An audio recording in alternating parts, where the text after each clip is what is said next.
Welcome to the Retirement Made Easy podcast, a show created to be your go-to source for straightforward retirement advice. Best of all, it is presented in a language that you can understand. Are you ready for some straight talk on retirement planning without all the fluff? Well, you found the right podcast. Here's your host, certified financial planner, Greg Gonzalez. Welcome to another episode of the Retirement Made Easy podcast. I'm Greg Gonzalez. This is episode number 154. As we're kind of wrapping up the year 2023, I thought it would be a good idea to do all of our listeners' favorite episodes, which is Q&A. We get a lot of Q&A, a lot of questions, not only from podcast listeners, going to our website, retirementmadeeasypodcast.com. Boy, that's a mouthful to say, retirementmadeeasypodcast.com, but it's where you can submit your questions to the podcast. You can also email me, of course. A lot of people do email me that aren't clients, and I love hearing from them. And you'll notice at the bottom of the website, it says, Ask Greg a question. Don't be shy, don't be bashful, submit your questions. Because what I have found is very few people will pick up the phone and call. I'm one of those people that I like to talk on the phone. Some people like to text, some people like to email, and that's all fine and dandy. We all have different methods, preferred methods of communication. But on our website, retirementmadeeasypodcast.com, when we put in that section of the website for people to just type in and submit their questions, the amount of inquiries and questions and people reaching out, it went up substantially from people that were emailing and calling. Very, very few people will pick up the phone and call and try to ask me a question about their retirement. So I encourage other people that might have their own websites, if you put a box in there, a form where people can submit a question, it's very, very non-confrontational to just submit a question. Very easy, very painless to just type in your question and hit submit. And you hear back in 24 hours is what we try to shoot for. And again, that's based on our experience and really what has worked and people's preferences. They'd rather just submit a question without picking up the phone and calling. So again, if you have questions, that's what that section of the website is there for. It's a very, very easy way to get help without needing to talk to somebody on the phone.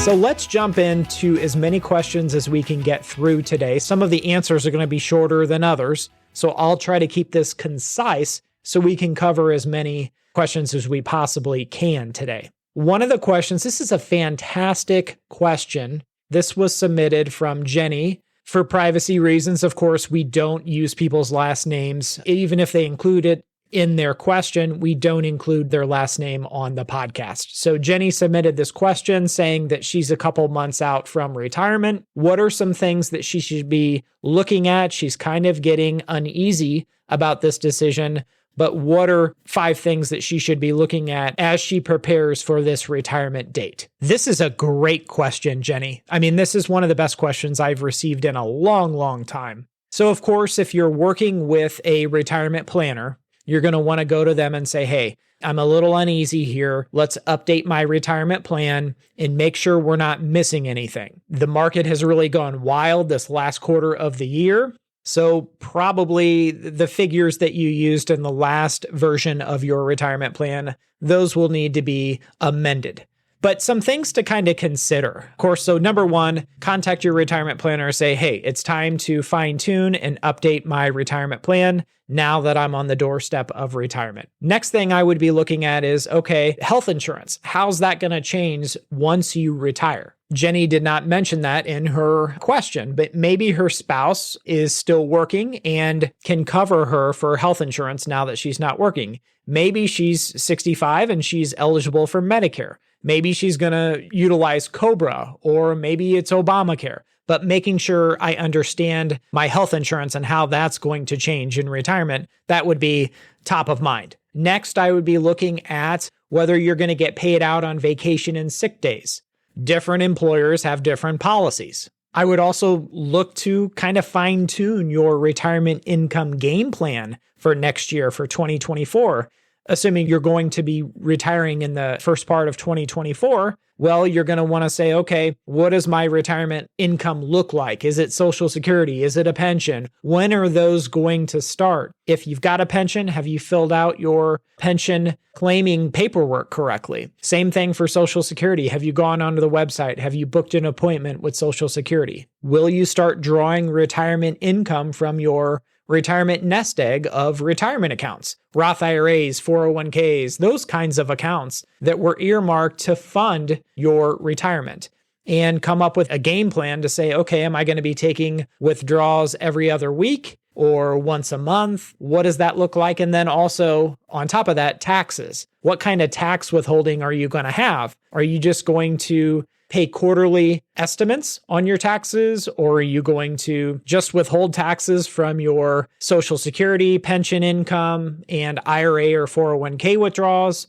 How are taxes going to be accounted for? And next, I could go all day on this, but also I would want to look at, say, okay, my monthly expenses in retirement. Again, I would want to be real clear on what that looks like. Again, fixed expenses versus discretionary expenses like traveling and leisure and that kind of stuff. So redoing your budget might be a very good idea in these months leading up to retirement, because it gives you the confidence that, okay, this is going to work out. So if you've run your numbers correctly, you've got enough money, you've got enough resources to fund your retirement. That just kind of gives you reassurance. And then lastly, looking at the things that might change upon retirement. Are you going to roll over your 401k? And is that going to be managed outside of the 401k platform, or is it going to be left there? What about your emergency fund? Do you have an adequate, what we call bucket number 1, as an emergency fund going into retirement? A lot of people forget about that, but that's something that you would want to look at. So Jenny, very good question. Fantastic question. Thank you for submitting that, and I hope that helps. This next question was submitted from Sam. Sam says, Greg, on a previous episode, you talked about the risks or dangers of having actively managed mutual funds inside of a brokerage account. I'm not sure I understand what you were trying to explain. I have mutual funds in a brokerage account. I don't see the big danger and the big risk here. Can you please explain more? Thank you, Sam. This is a good question, and I forget what episode I even talked about this, but I have, in the years and years that I have been helping people plan for a successful retirement, I have had the great fortune of seeing where people go wrong. And one of these instances is when people go into retirement with actively managed mutual funds inside of a non-retirement account. Sometimes people have a trust account. Again, that's a non-retirement account. It's not a Roth IRA. It's not a IRA or a 401k. It is an account that is all after-tax money. And by investing in these actively managed mutual funds, a lot of times what that means is the mutual fund portfolio manager will be buying and selling and buying and selling. And a lot of times what this does is it kicks off capital gains. And we have, as a mutual fund shareholder, you have no say in the capital gains that might be kicked off in a certain year. And when you have these very sizable non-retirement accounts, what happens is you'll run into instances where the capital gain tax bill will cause things to happen, like you pay unnecessary capital gains taxes in retirement. And also your Medicare Part B premium could go way up. I've seen this over and over again. Somebody's Medicare Part B premium jumps up because they, again, own these actively managed mutual funds, which cause them to have these unruly capital gain tax bills, all because, again, these mutual funds kicked off this huge capital gain, and none of the mutual fund shareholders were expecting this, and there's nothing they could do about it. So the lesson here is, if you want to own those actively managed mutual funds that are constantly buying and selling, and their what they call turnover. So if it's 100% turnover ratio, that means that every year they're selling everything and buying new. So a lower turnover, a 0% turnover, means they're keeping everything that they had last year, kind of like a buy and hold. So it's more tax efficient. and it allows you to control your taxes in retirement, or at least have more control over your taxes in retirement. So this is a great question, Sam. I'm glad you submitted that, and sorry in my explanation in a previous episode might have been a little confusing, but my lesson here, or the takeaway, it's this simple. I am not saying that these actively managed mutual funds are bad investments. I'm not going to take that argument. I'm not going to tell anybody listening to this podcast what specifically to buy or invest in. That's not the point here, right? I don't know anything about your specific situation or your retirement vision, and therefore I cannot tell you exactly how to invest your retirement nest egg. But what I can tell you is, from a tax standpoint, if you're going to own these actively managed mutual funds, please own them inside of a Roth IRA, an IRA, something like that, where these capital gains won't crush you. But I'm not going to tell you not to own them. Just look at what account you own them in. I think you'll be a lot better off. Sam, I hope that helps. The next question comes from Ben. Ben types in, this is an Ask Greg a question on retirementmadeeasypodcast.com. Greg, enjoy the podcast. My father is working with an advisor. He has worked with him for over 20 years and highly recommended this advisor. I have sent him 2 emails and left 2 voicemails, and I have yet to hear back. I know advisors like yourself must be very, very busy. What is a better way to get in touch with him? Ben, thanks for your question. This is a tough one because every advisor is different. What I will say is the lack of response from this advisor seems to be unprofessional. If somebody leaves me a voicemail, I try my darndest to get back to somebody within 24 hours. And if I cannot personally get back with somebody, I have one of my team members get back with them. So I would be a little concerned that this person's not getting back with you in a timely manner. Maybe he's not accepting new clients. I don't know what the case is. If you are adamant about working with this advisor, this particular advisor, I would just have your dad call this person, this individual, and say, hey, I would like to schedule a meeting with myself and my son, Ben, and schedule the meeting that way. This is just me, Ben. Customer service means a lot in any business, and I tell this to my team all the time. I'm like a broken record. Customer service should be our top priority. Our clients count on us, and we're here to exceed their expectations. That doesn't mean calling somebody back in a week. So again, I would have your dad call. I would stop calling. I wouldn't continue to leave voicemails and send emails to this person because that doesn't seem to be getting the response that you're looking for. So Ben, I hope that helps. Next question comes from Danny. Danny asks, Greg, I've got an ex-wife. I was married to her for 15 years. When I start my pension, she's going to get 50% of it. If she files her spousal Social Security benefit, will it hurt my Social Security benefit? I want to make sure every dollar counts. As a result of our divorce, she got half of my 401k, and I'm still making up ground. Thanks.